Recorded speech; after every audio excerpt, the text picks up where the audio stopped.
अस्सलामुअलैकुम। वालेकुम सलाम। Thank you for having me choice. Sir आपका बहुत शुक्रिया कि आपने टाइम निकाला सर G20 को लेकर इस टाइम। अच्छा सर, पहले ये G20 की तरफ जाने से पहले मैं एक चीज का जिक्र करना चाहता हूँ।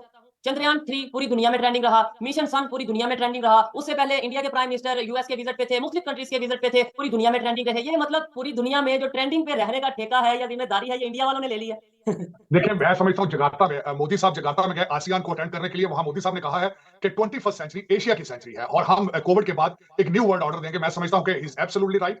बिल्कुल उनकी टाइमिंग चंद्रयान के साथ, और जिस तरह आपने कहा कि सन का तजर्बा, अमेरिका उनका दौरा, फ्रांस उनका जाना, उनका यूएई रुकना, फिर ग्रीस जाना और आज 9 घंटे के लिए जकार्ता जाना और 2 समिट्स में उन्होंने वहां पे उन्होंने एड्रेस किया, उन्होंने स्पीचेस दी। और मैं समझता हूँ कि इस वक्त भारत जो है, इंडिया, वो अपनी इंटरनेशनल डिप्लोमेसी की बुलंदियों को छू रहा है, इसमें कोई शक नहीं। ठीक है सर, G20 के हवाले से हम बात करेंगे। सबसे पहले एक फैक्ट है जो मैं आपके साथ मतलब फिगर्स के साथ बात करना चाहूंगा कि तकरीबन 41 करोड़ आई थिंक जो सा है कि वो वेलकम के लिए सिर्फ इन्वेस्ट किया गया है न्यू दिल्ली में, ताकि जो भी गेस्ट आने वाले हैं, जो कि हेड ऑफ स्टेट हैं, प्रेसिडेंट हैं, प्राइम मिनिस्टर हैं G20 को लेकर मुस्लिम स्टेट के, उनका वेलकम किया जाए। सर ये जो पैसे लगाए गए हैं इंडिया की तरफ से सिर्फ 2 दिन के लिए, इनसे इंडिया को क्या फायदा होने वाला है? ये इन्वेस्टमेंट करके उल्टा फायदा कितना लेने वाले हैं?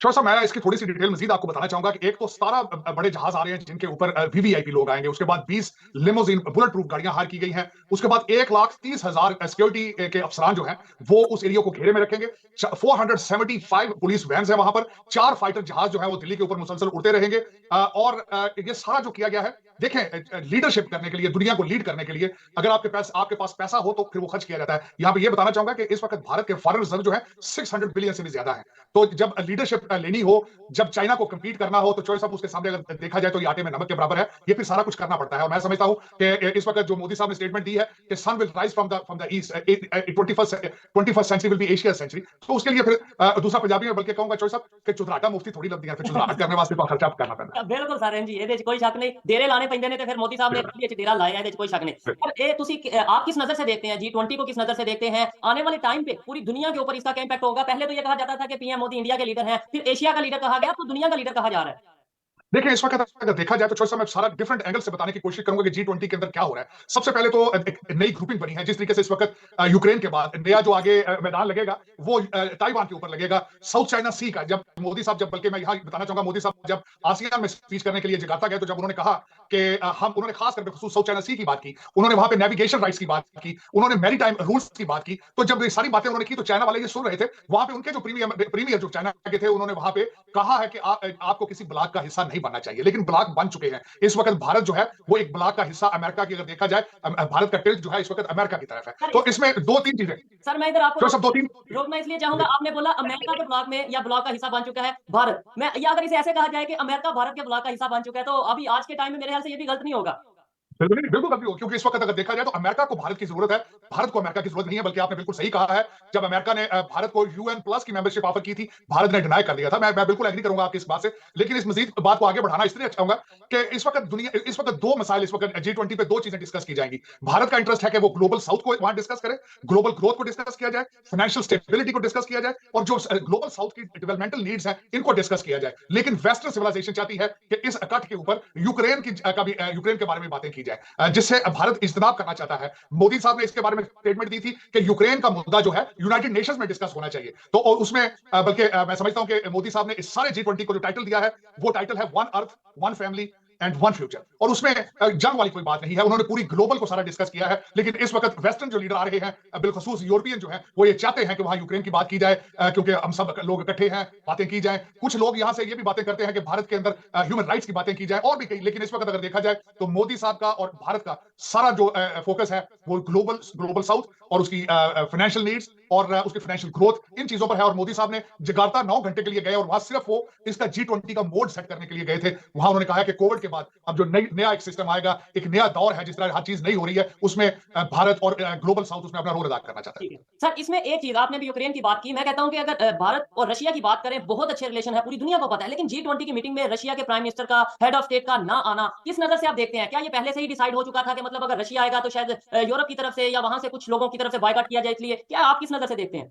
मैं इसको इस नजर से देखता हूं कि इस वक्त अगर देखा जाए तो चाइना और रशिया का अलायंस हो चुका है। वो आपस में कई कई बातें उनकी मुश्तरक हैं अमेरिका के खिलाफ। तो मेरे नजर उन्होंने बल्कि यहाँ पे ये बताना चाहूंगा कि पुतिन साहब ने एक हफ्ता पहले मोदी साहब को फोन करके बताया था कि मैं नहीं आऊंगा और उनका फॉरेन मिनिस्टर वहां आएगा। लेकिन उनका ना आना भी ओरिजिनली अगर देखा जाए तो ये G20 के लिए दोनों सेटबैक है कि शी भी नहीं आ रहे और रशिया के पुतिन भी नहीं आ रहे। ये एक सेटबैक है G20 के लिए।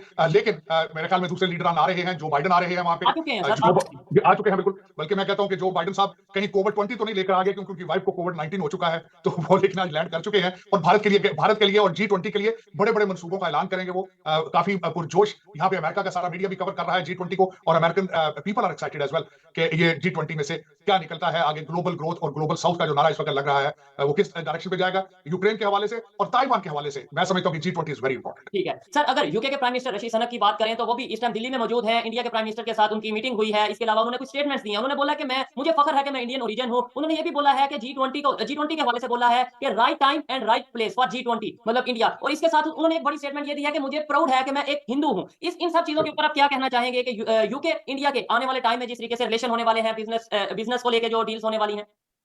देखिए, एक तो ऋषि सोनक साहब अगर देखा जाए तो वो गुजरांवाला से हैं, चोई साहब आपके आसपास के हैं, उनके हेरिटेज यहाँ से साउथ अफ्रीका गए थे, वहां से वो यूके शिफ्ट हुए। लेकिन उनको बिल्कुल मैं समझता हूं अपनी हेरिटेज के ऊपर फख्र होना चाहिए, अपने मजहब के ऊपर फख्र होना चाहिए। उनकी स्टेटमेंट्स में डेफिनेटली एग्री करूंगा और मैं बल्कि I am proud of him. उसकी वजह यह है कि he is not just a Hindu, he is a practising Hindu. Practising Hindu और एक एवरेज हिंदू में फर्क होता है। और मैं समझता हूं कि अगर देखा जाए तो इंसानी ग्रोथ के लिए फेथ का होना और अपने फेथ को प्रैक्टिस करना बहुत इंपॉर्टेंट है। I am very proud of Rishi Sunak, उनका बैकग्राउंड, उनकी वाइफ का background. I am so proud of him, he has done wonderful things for UK. और बिलखसूस जब मैं ये बात करता हूं तो उन्होंने भारत के बारे में, बल्कि ये नहीं, उन्होंने वहां से निकलने से पहले, यूके से निकलने से पहले उन्होंने खालिस्तान के बारे में भी एक स्टेटमेंट दी थी कि I will work with India. और दूसरा आपने बताया कि दिस इज एब्सोल्युटली राइट, कि it's a right time at the right place. अगर देखा जाए तो मोदी साहब की पिछले जितने सालों से ही is a prime minister, he is on the peak of it right now. Bharat अपनी इंटरनेशनल डिप्लोमेसी की हाइट्स को इस वक्त टच कर रहा है और मेरे ख्याल में ये सारा सेरा मोदी साहब को जाएगा। उसकी वजह यह है कि आपने जिस तरह पहले कहा है कि चंद्रयान को देखें, सूरज के प्रोजेक्ट को देखें, इनका अमेरिका आना, फिर उसका फ्रांस जाना, फ्रांस से यूएई जाना, यूएई से ग्रीस जाना, आज जकार्ता जाना। ही is a hard working prime minister. आने वाले दिनों में इनके बारे में कई किताबें लिखी जाएंगी और मोदी साहब has done a wonderful job not for the India only. मैं समझता हूं कि as a South Asian, as a part of Asia, he has become a strong leader, specially he is an ability to lead the Asia right now and I am so proud of. ठीक है sir. मेरा world affair के हवाले से, world politics के हवाले से आपके मुकाबले में बिल्कुल जीरो नॉलेज है। इसलिए मैं आपसे कुछ सवाल करना चाहता हूँ G20 को लेके। मुझे कुछ चीजें समझ में नहीं आई। एक तो ये कि बांग्लादेश के जो प्राइम मिनिस्टर हैं वो इस टाइम दिल्ली में मौजूद हैं G20 के हवाले से। मुझे समझ नहीं आया कि मतलब वो तो G20 के मेंबर नहीं है, तो उनका वहां पे आना, और इसके अलावा एक दो और कंट्री भी हैं जो कि G20 के मेंबर नहीं है लेकिन फिर भी वो वहां पे मौजूद है। इसकी क्या वजह हो सकती है?